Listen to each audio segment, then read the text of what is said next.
Okay. Okay.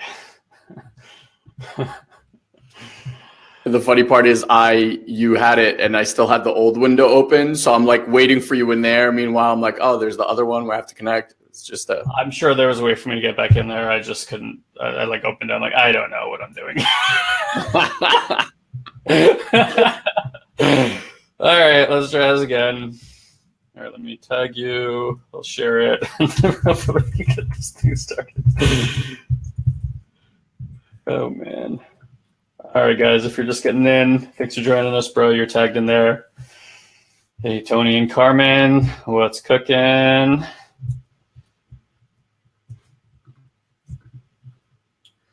So are you planning on sharing this to your personal page as well? I tagged us in it, so you should just be able to just add it. That way all the comments and stuff are congruent, because if you share it, it's like its own post, basically. Got it. So it hasn't given me that option just yet. I don't have it either. I might actually have to like tag. I tagged this like in the, yeah, all right, let me try this. Like tag you're it? Yeah. Like tab, we'll get this. Oh, you know what? Because it's probably in the group. Yeah, so we have to share it out. Yeah. Not the same like thing like off doing off page. Yeah. All right. We'll figure this out eventually. Well, hopefully by next week we'll be back on Zoom. We'll have figured this out just in time. By next week there'll be a new software and we can just do different things. Okay. Cool. So it's shared. Wonderful. We'll figure this out just in time. Is that you? Yeah. Wonderful. Right. Cool. All right. Anyway. Yes. So hey. Hey. How are you? So I wanted to, I'm just curious, right? So we, Elon and I have been working with different coaches. Most of you guys probably know Marcy at this point in time. And we worked with her for about 15 months, I would say now, 14, 15 months. That just completed last week, which is really bittersweet, but definitely not completed like a relationship, completed more like the formal coaching stuff. She's off on her way to India right now for a whirlwind adventure, I'm sure. And we're kind of like, what's next for us? And then we're looking around and we're actually in talks with a lot of different people. It's like most people have like a coach. Suddenly I'm like, yeah, there's people who are really good at this and there's people who are really good at that. And a lot of our work has been really into the energy space, which is just the funniest thing to me ever. Like we're so hyper focused on it. As like our next ascension process, where like 2 years ago, 3 years ago, if me and you were sitting around thinking about like, hey, what are we going to be doing a few years from now? I don't think in a million years that would have been our primary focus. No. Yeah, it's conscious awareness for it. I think it's been a little bit of a humbling experience for me because when it came to like the coaching space, there's a lot of things I felt like me and you did really well and like brought a lot into, and then this space, the last 2 years or so diving in here, I feel, I don't want to say like a novice again because it's built on a really good foundation of things that we've learned, and there's so much I realize I don't know in this space. Certainly, I think even just taking like plant medicine work and opened up a whole new area for us.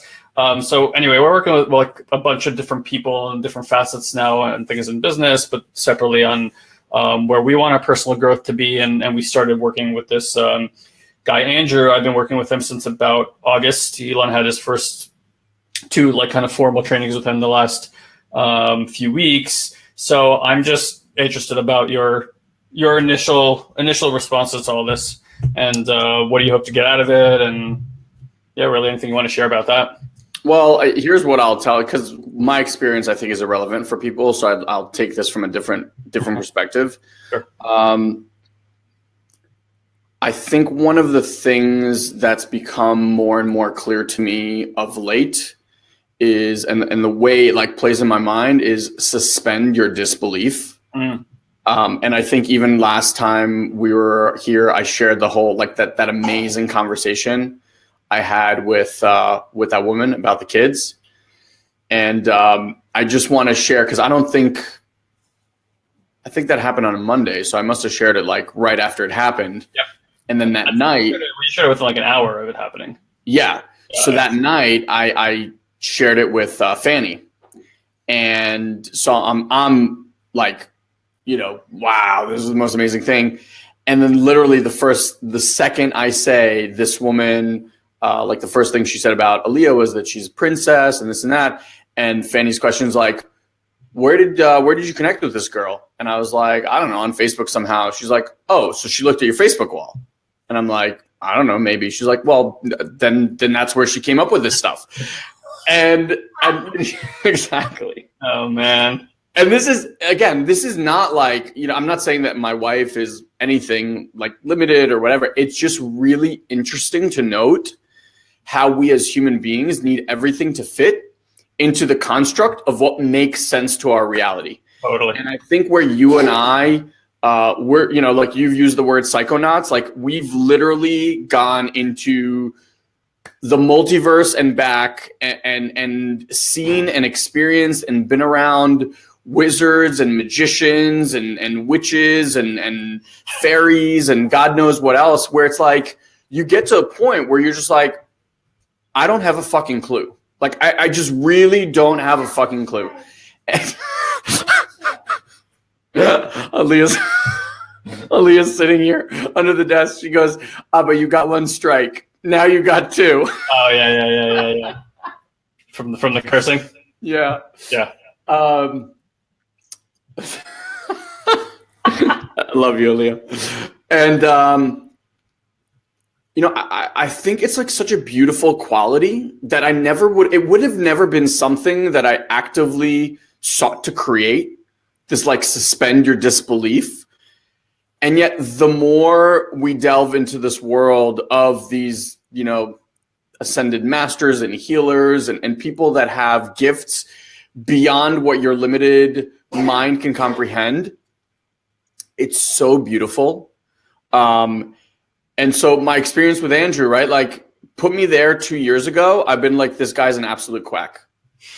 Like, no joke. I would have been like, you are off your rocker. Like, this doesn't make any sense to me, etc. And then instead I had this just amazing, beautiful experience. And you just notice how like the human mind wants to come in at every single second. And one of the conversations that kept coming up for me is like, am I doing this right? Is this what it's supposed to look like? Am I supposed to do this? Am I supposed to do that? Is this what it's supposed to feel like? Should it feel this way? Right? And I'm just noticing it all really, really loud. And it's all that mind trying to grasp to what it knows and understands. And I think that's honestly like the greatest gift that we've stumbled upon. I mean, did you have like a conscious effort where you're like, you know what? I would like to work on this year to suspend my disbelief. I don't think it was either of our conscious wants and desires. And I have to say, it's like, I so love that we have that. We've always been yes to everything. So we've like tried a bunch of stuff that most people wouldn't try. Like Benny was over this weekend. We were talking about Iboga. Yep. And does he say like Qdoba? No. This guy that they met was going to do it, and he was talking to Sarah about it, and she's like, I might be intrigued. He's like, whoa. He's like, it's the only thing that Elon said no to. Even Elon said no to this. And it like made me realize, and Fanny started laughing. They all started laughing. I'm like, I love that that's my friend's perception of me. Yeah. That like, I'm a yes to absolutely everything. And I think we both are an absolute yes to everything. And it really takes something. It really takes like suspending many programs and constructs and beliefs to do some of the things that we've said yes to, because they do not make any sense. And they seem so out there. And that's why like Fanny's like, oh, she saw that on Facebook. And I was like, sure. Yeah. I was just thinking it would be fun for us to take this moniker and say, logic need not apply, have it all. Yeah. So I kind of agree. It's like, man, it's so interesting because I'm sure there's going to be so much more to know about the brain and the chemistry and psychology, and that keeps opening up for me. I mean, like, five personality patterns, amazingly interesting. Speaking off of that, like, I've really taken my time with that book, like really, really taken my time with that book. I've been reading it for 6 months now, and I'm right at the end. That it has an end, but I'm at the end of the text, and then I'm going to like literally just cycle back and read it again. Because even where my understanding of it, like, I just, you're just kind of like getting your feet in that world right now. Exactly. So a lot of the terminology he uses comes from Ken Wilber, comes from this methodology, not necessarily exactly this book, but like this kind of perspective. And this whole time I've been like, oh yeah, I'm aggressive structure. And I'm like 90% rigid structure. Wow. And I look at, because I even see how my anger, what I was using it for, is different than the way that an aggressive pattern person uses it. Every pattern has aggressive, like, it is going to use anger, right? But they're using it in different ways. So like an aggressive pattern is like blunt force trauma. A rigid pattern is like, I'm going to get you right where it hurts. I'm going to like find that thing. I'm going to keep it inside in that right moment, like give it to you. How Virgo of you. Very Virgo of me. It's like the thing that women do when they're like, and the sex wasn't that good, or like your dick is small, or whatever it might be, right? Like that's like so rigid, just waiting to drop that fucking line on you.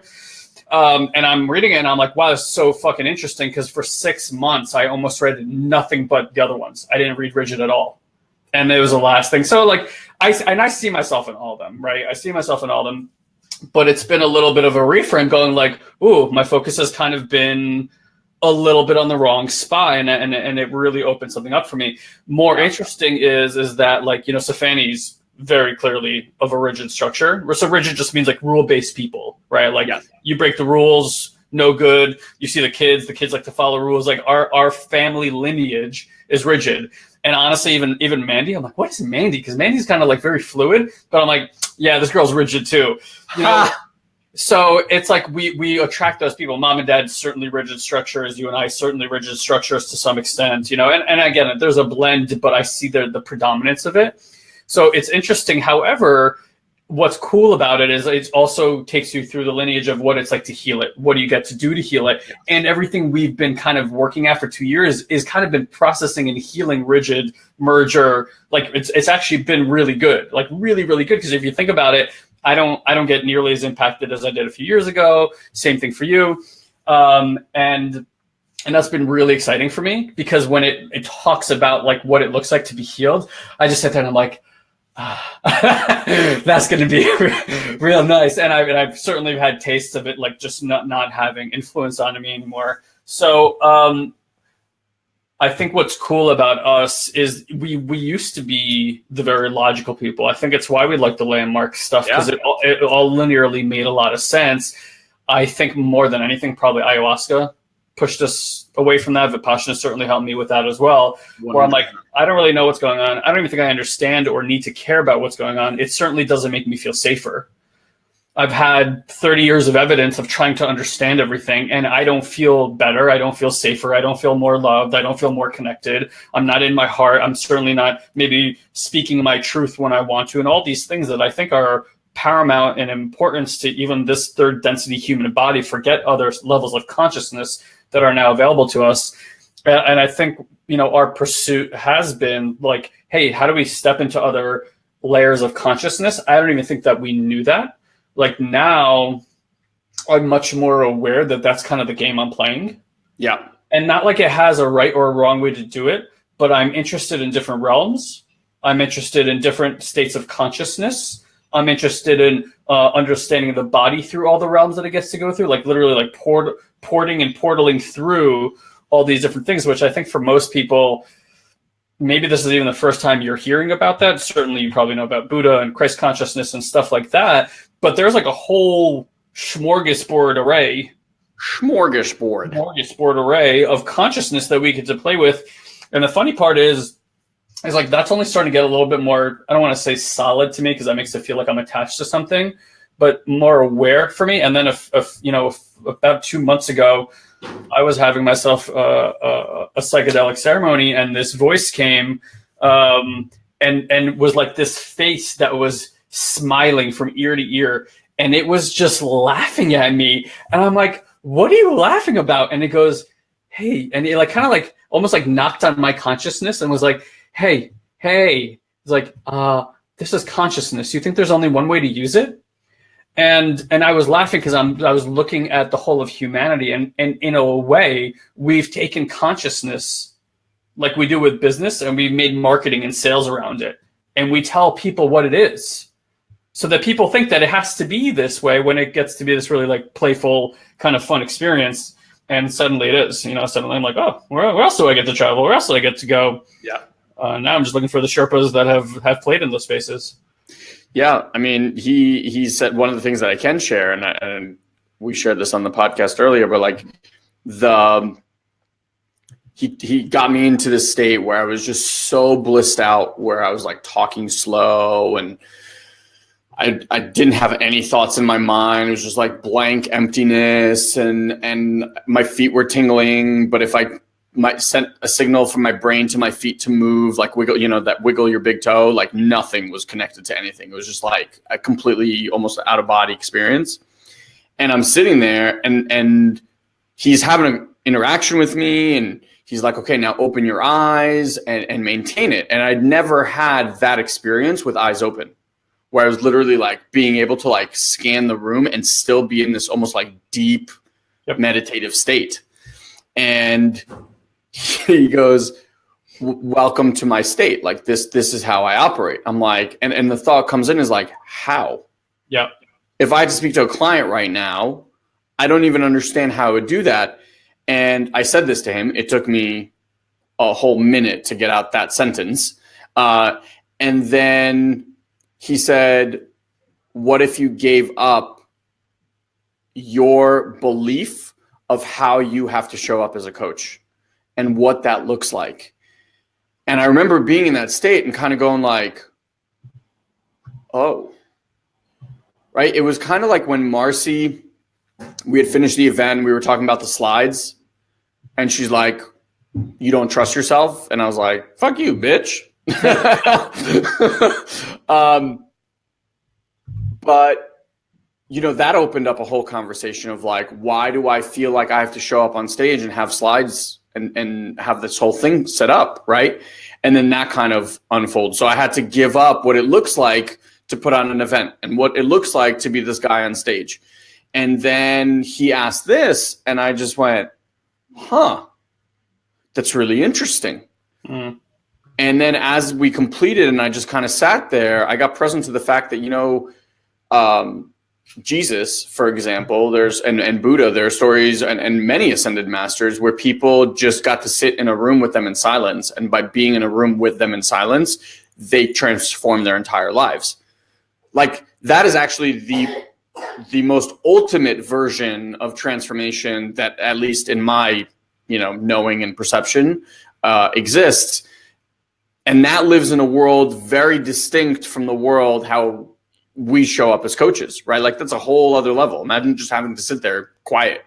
That's it. And people want to be around you because they get transformed. So anyway, it just kind of opened up this whole thing of, again, what I said before, suspend your beliefs. Like I have a belief right now, which has served me and served many of you guys listening and watching, of what it looks like to be a coach. And I'm willing to give up that conversation to explore what would be there when that goes away. And honestly, I have no idea. And I think that's, we also had a conversation with Amateo the other day about attracting like high level clients and noticing this thing about like the people who you're dying to work with, like the people that you really, really desire to work with, would scare the shit out of you.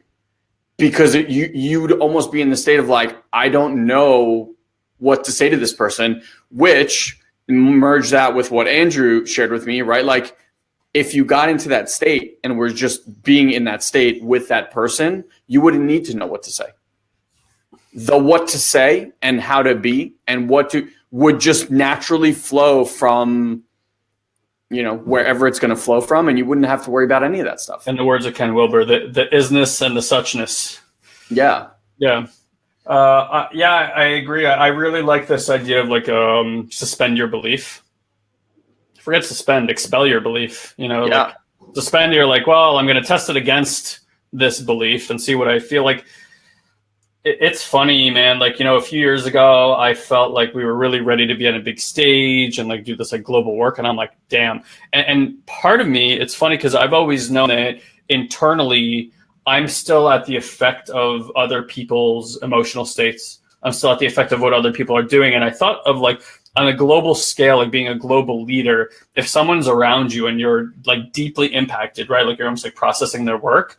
I'm like, I don't know how that would look being a global leader, because you're going to be, that's your life, right? Like every negative comment or energy thrown your way is now something to like kind of battle with.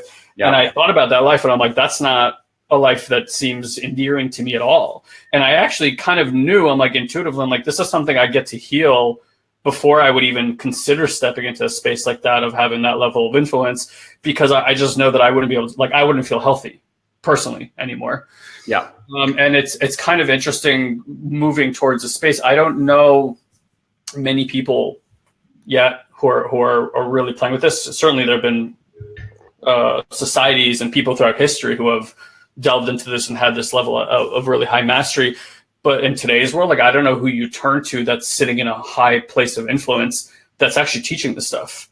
Religion certainly poses as the vehicle for this. But as the more I look into it and the more I'm kind of starting to connect the dots about what it actually, not that I have any idea what it takes, but like what it seems to actually take, I'm like, holy crap, they are missing the mark big time, at least Western, at least the way it's being presented currently.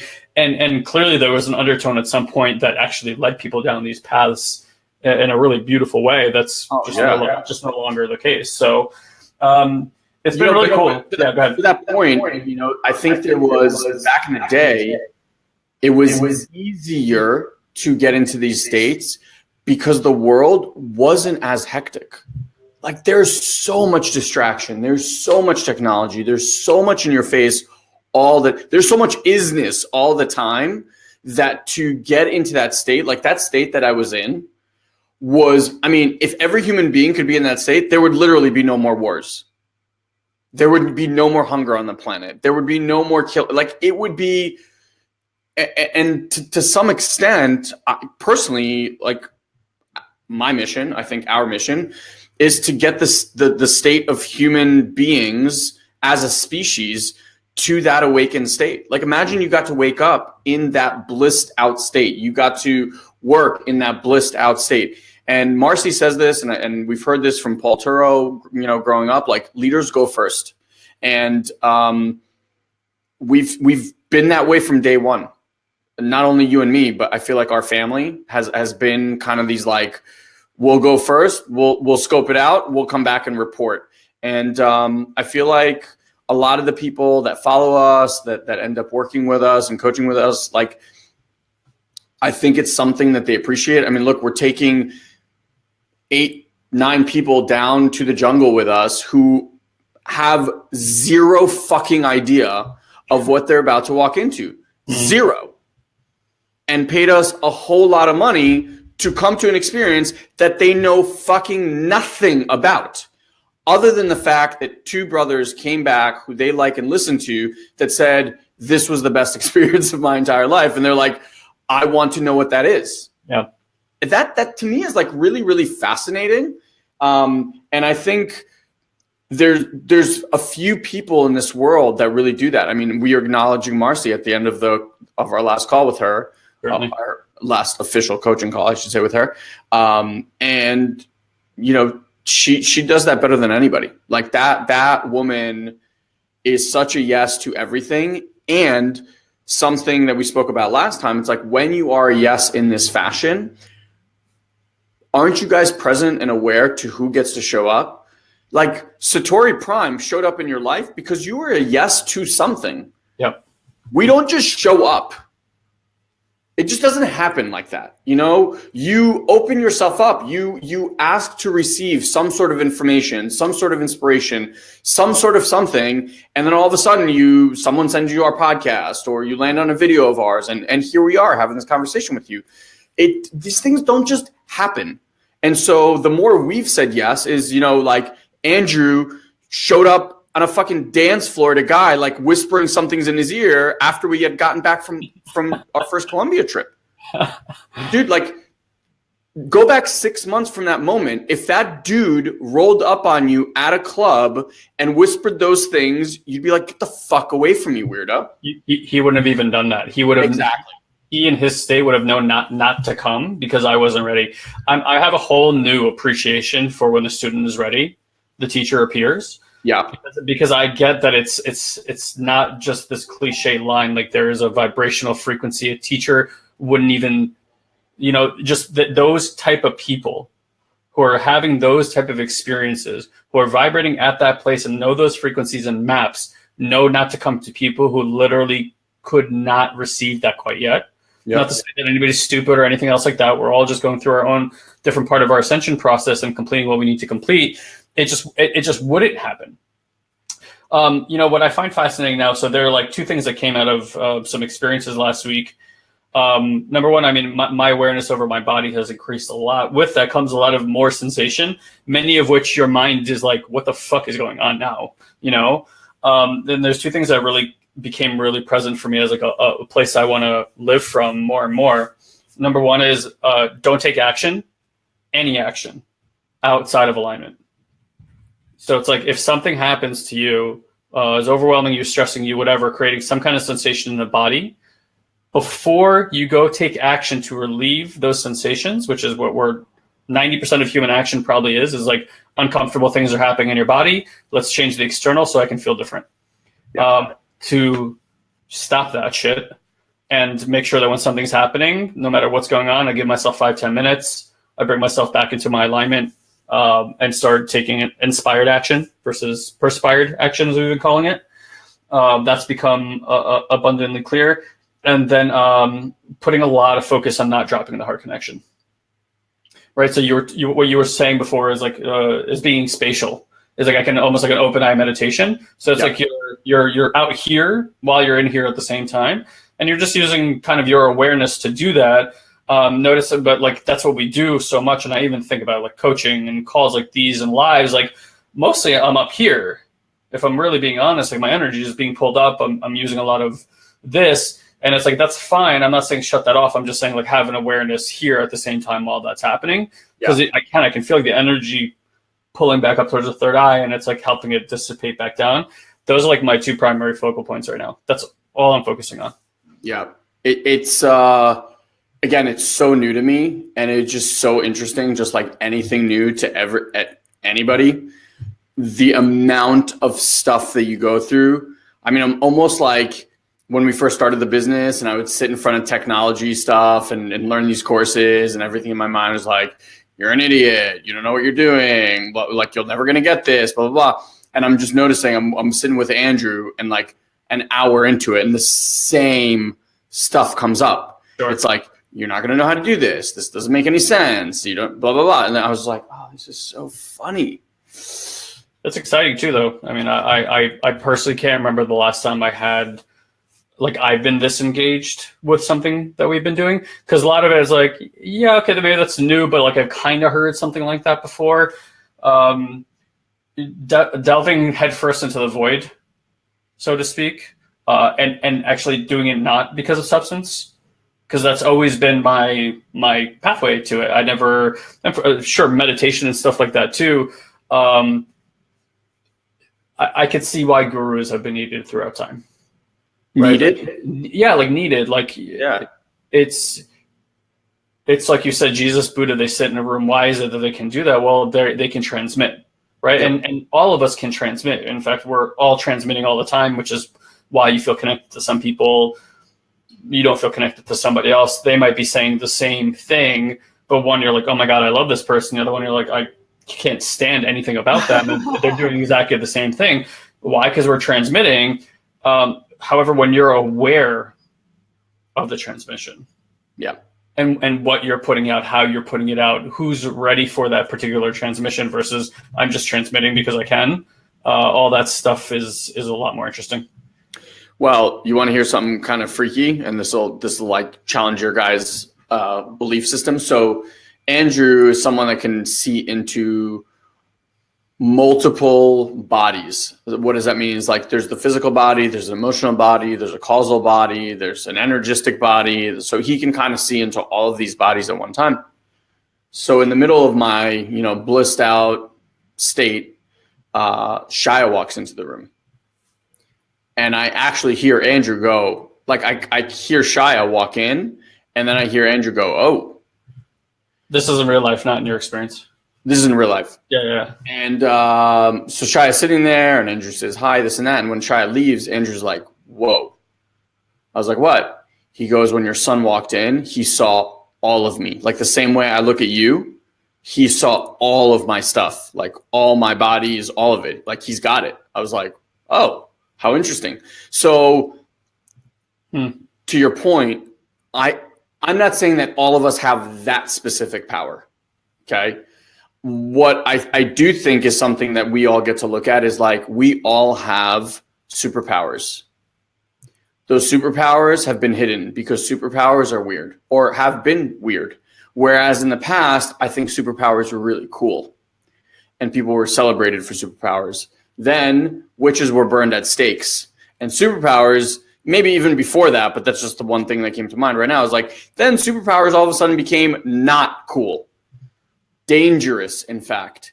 And so think even from a parent raising a child.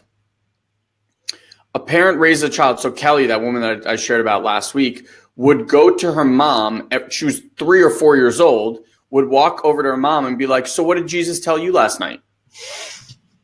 And to a family who's not religious, they didn't go to church, nothing. And this girl is having like full on conversation with Jesus at the end of 4 in her dreams.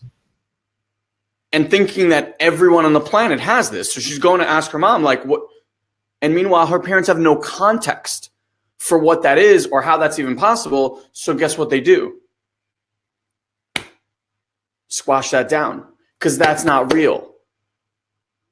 And how often do we do that to children? Because it's not real in our limited mind and world. And then we squash all these superpowers. So from very young age, these kids are basically taught that these gifts are not okay, are weird. And then now we're in the state where like, God and I've got to take it on this thing where it's like, we want to reawaken people's superpowers because we think it's really fucking cool. And so like you go through this whole thing. It is fucking cool. To come back to like, wait, those gifts are miracles. Those gifts are magic. Like, I want those back. And it's just, what if we lived in a world like kids actually got to live from their birth with those gifts and they would just be honored? Well, I want to just, this is so funny to me because what started coming into view is that like we have this view of like an observable reality that we're all really comfortable with. And most of this observable reality is like what you see on TV, which is like showing you this part of observable reality. But let's talk about even what we can observe in the universe. So we are looking at an infinite universe. We don't know what infinite means, but we know that we're looking at an infinite universe of billions, more than imaginable to the human mind, how many structures there are in a universe. You live on a planet that for some reason is a perfect sphere, but when you walk to the bottom of it, you're still right side up. Like, you know what I mean? There are like the way that energy works and that gravity works and the way that the energy of love works and all of these things are so psychedelic. There's like, what is this like mundane reality that we're talking about? If somebody else lived in a different reality and they popped a pill and it showed them our reality, it would be the psychedelic adventure of a lifetime. Yeah. Of a lifetime. You'd be like, oh my God, you guys get to live here. I want to be here all the time, right? Because it's like colors and water that's doing the weirdest shit ever. Like there are so many mystical things happening on this planet. And yet you're like, yeah, we can play with altered states of consciousness and, you can go become a being of pure love. No, that's ludicrous. Or you could change, or you can move energy with your hand or your body or telepathically speak. And we think that that's ludicrous. It's like, I don't know that anything could be more normal, but honestly, it's like, forget even, it's all normal. Anything that is possible is probable. Mm-hmm. And all things are possible.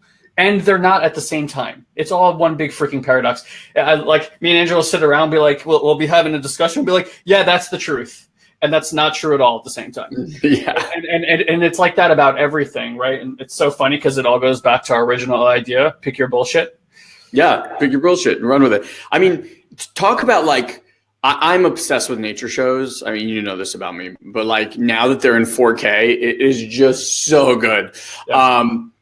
I was watching Blue Planet 2, and so corals are dying, and in a time that like is unmatched by extinction of any other animal. So like even where Fanny and I went to Australia, to the Great Barrier Reef, like the amount, so somehow they're getting sick, and what they do when they get sick is they like send out these like calcified arms, almost like it's like a last ditch effort to protect themselves, but they end up killing themselves. So now there's just like gray coral for thousands of miles. I know, and it's wild because I think coral only grows like an inch a year, so it's like how long did it take to get there? Well, I don't know, like different corals can, but regardless, so they're talking about this, and look, for all we know, it could be their evolution into whatever is next for coral. Like we honestly have no fucking clue. Like we don't. Here's what I find super cool. Once a month, and only on a full moon, every coral on the planet spits out eggs and spawns. Once a month, only on a full moon. This thing that has no brain or no blah, blah, blah, just that time. Fucking explain that to me. Like, you know, we're like this amazing being. We're tracking shit. This thing that's underwater, they can't even fucking see the moon, knows that at exactly this day, at exactly this time, at night, during the full moon, I was just sitting there, I'm like, we have no clue. We just have no clue. Fascinating. Yeah, I love it. I think it's interesting. I talked to some of my friends now, and I know that we've made a huge investment in ourselves over the last 2 years or so to really gain new perspective, or maybe lose old perspective. I'm not, probably both, right? That's true and it's not true. Yeah. I can tell, though, that there's something happening inside of me that they can't quite put their finger on because logic doesn't dictate what's happening inside of me. So like we're having these conversations, and I know that they know this, but they know it all up here. And then the how do I and starts, and it's funny because it's not even a how do I question. I can actually feel the frequency behind the thing asking the question, which I know is the thing like stopping them from being able to actually receive it.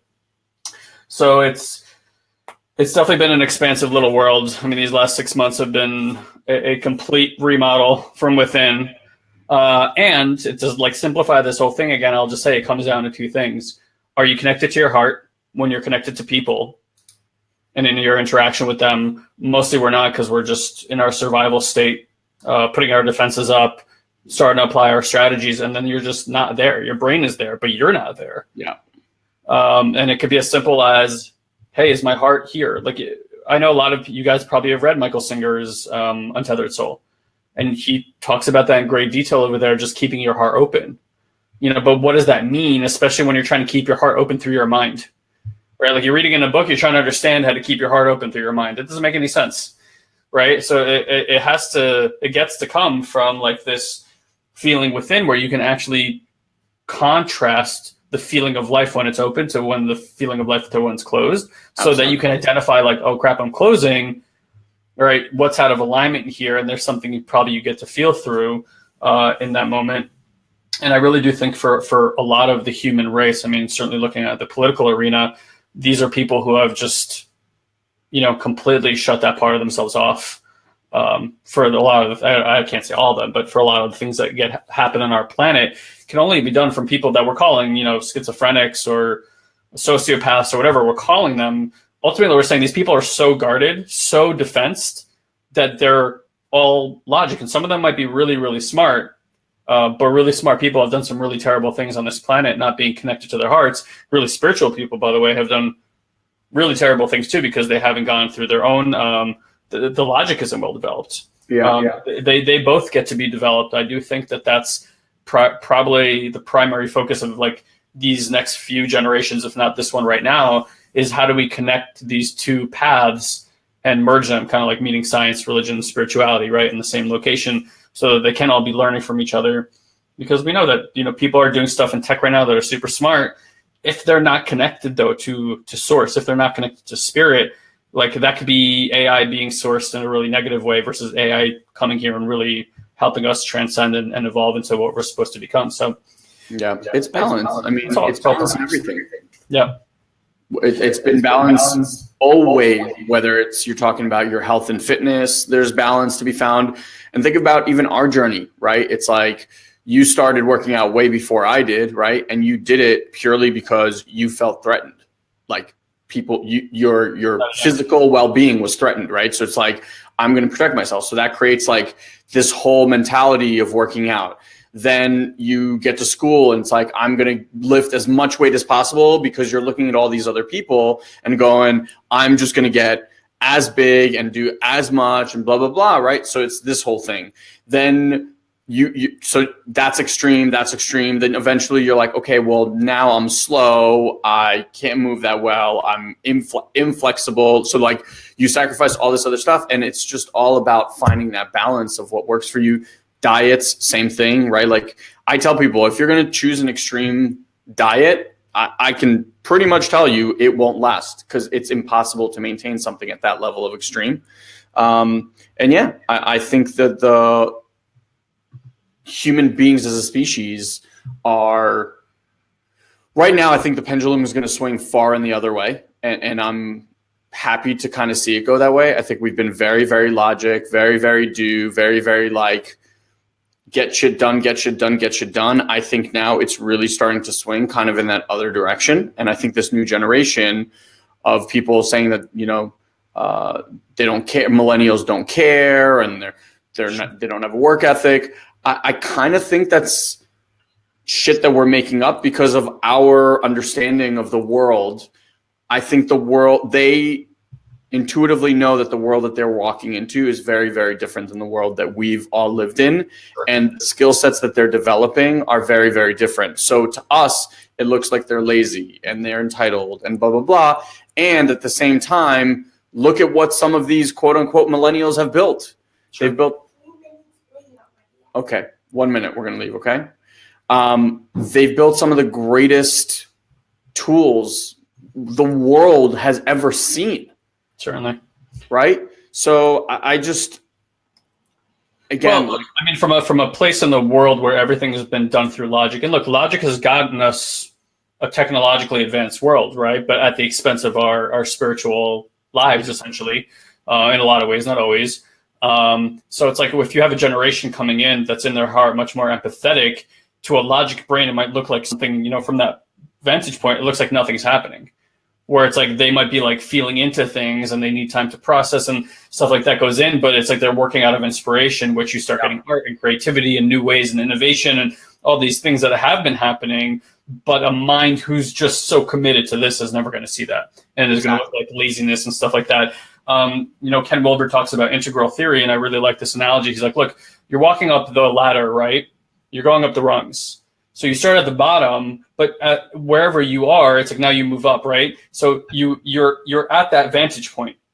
You're at that new vantage point, but you're no longer having the experience of the previous vantage point. It's integrated into you, but it's not where you're looking from anymore. And as you climb, you've still done the work that's had you climb, so it's integrated, but you've now lost the perspective of that lower vantage point, and you're only viewing from this particular vantage point. And I think that's kind of what we're seeing. So, you know, there's a question, you know, so we're looking for balance yin and yang style, yin and yang. Yeah. So I would say like Elon and I think are much more focused on harmony, like harmonization, like what's the frequency of something versus the balance of something. Because balance will have you think, oh, I got it now. I balance this equation, and then something comes along and you start having this teetering effect. And I think it leads to feeling like something's not working properly versus just like, I'm in a harmony, I'm out of harmony, you know, and you can, again, clearly identify the way life looks when you're in and out of it. So, all right.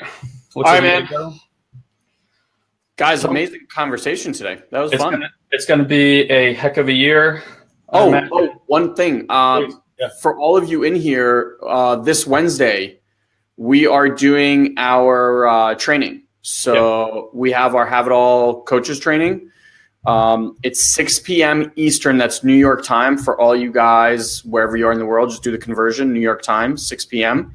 It's how to be a freaking superhero training. Yeah. And so that's what we talk about, how to be a freaking superhero. By the way, there's no slides, there's no content. You pretty much come there with whatever you want a massive breakthrough in your life right now.